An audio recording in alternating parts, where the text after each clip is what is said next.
Hi, welcome to the bathtub. This is the puppy noir edition of Reading Great Books in the Bathtub. This is Lucky. She's 3 months old today.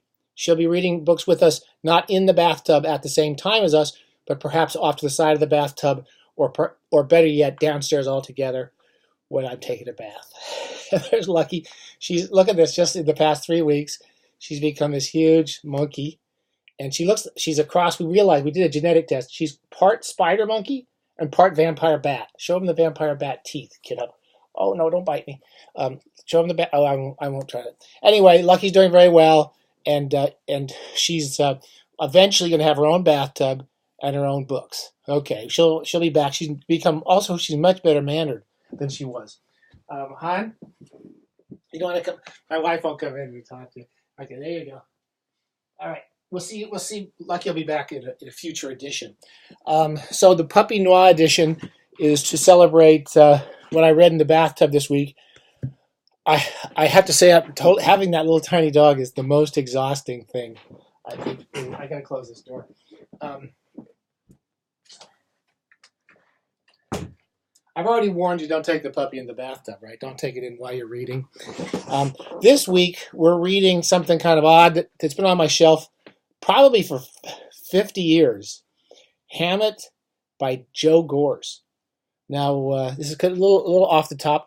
Again, having a dog, you don't get as much reading done. It's not as bad as having little kids, but because you can at least lock the kid up.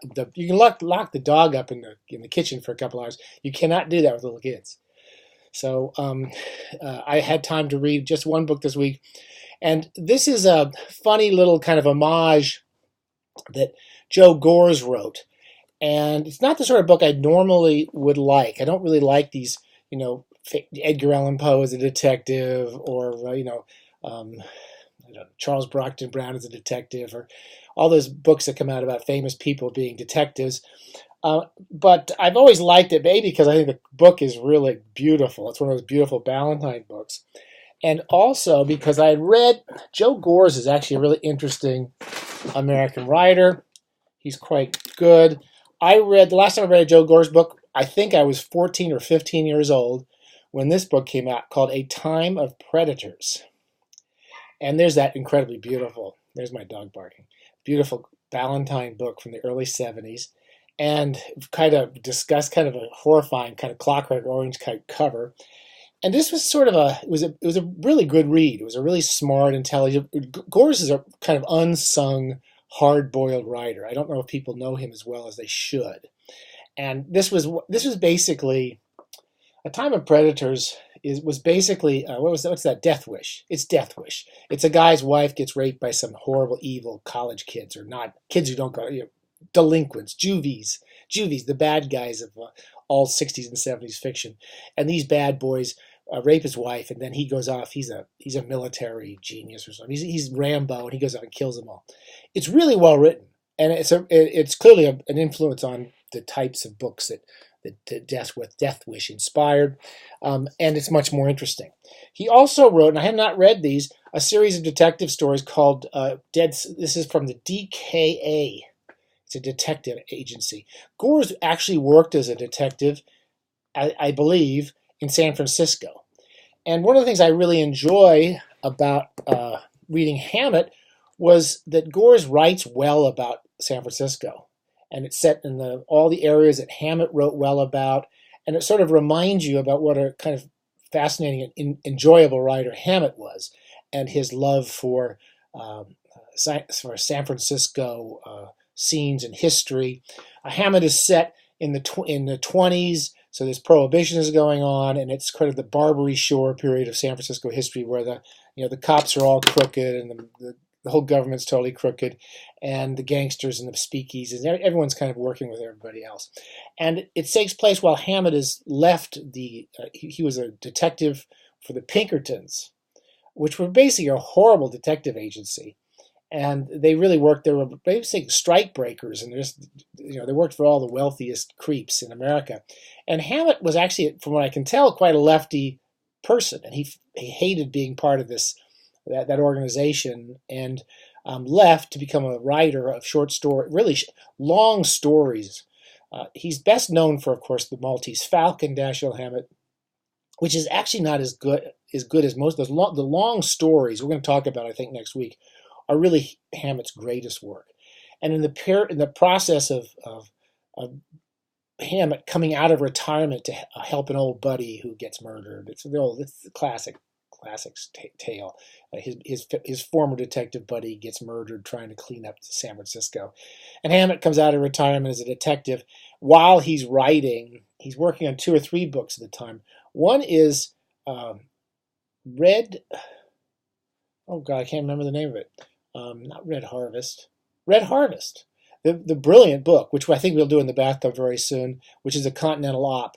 Hammett created the Continental Op, who's basically this nameless detective who goes around and basically drives all of the major Hammett stories and novels, with the possible exception of Maltese Falcon and The Glass Key, which is a really good one, as I recall. So takes place then, and Hammett's writing, and he's working on Red Harvest, and he's also working on The Dane Curse and some of his short stories. And there's lots of references. So Chinatown, there's a kind of a Chinese femme fatale in it that's like one of the characters out of one of the Hammett stories set in Chinatown. And he doesn't write. Gores is a very, very smart, intelligent, enjoyable writer. He doesn't write in the style of Hammett at all.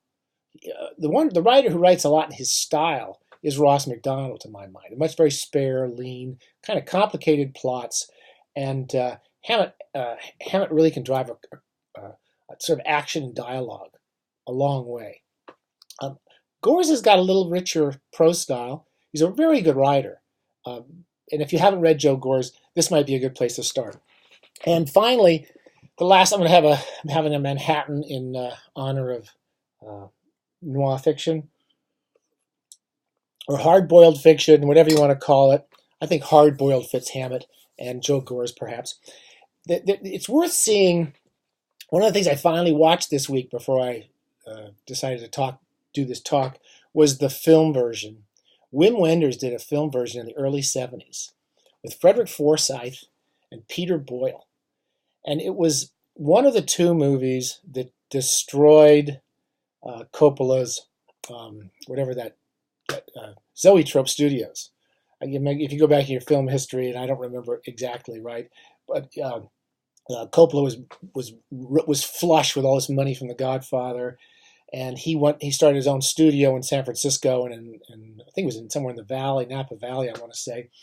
And he made 2 big movies, which basically swallowed money. One was One from the Heart, and the other one was Wim Wenders doing Hammett, doing an adaptation of this book. And it's never been considered a very good movie.